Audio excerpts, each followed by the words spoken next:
You can order the air filter used in the video on the CarParts.com website via the link in the description. Turn off the ignition.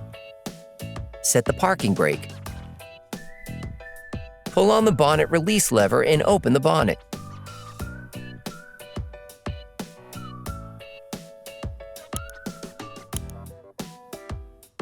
You should now be able to easily see the airbox to change the filter.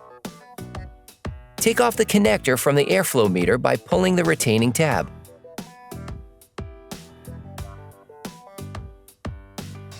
Unclip the 3 holding latches on the airbox cover.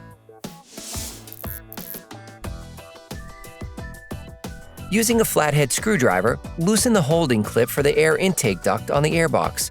Then, take out the duct. Pull out the flange.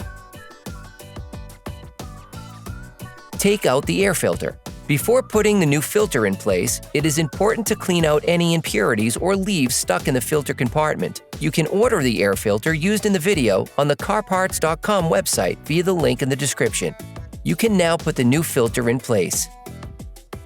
You can purchase the parts we used here by visiting our website at CarParts.com. To put the flange in, incline it so the interlocking studs go in first. Put the duct back in place by lining up the 2 arrows.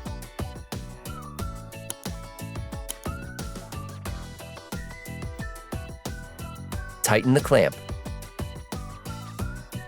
Finally, lock the flange with the 3 latches. Put the electrical connector back in. Then, lock it. Operation completed.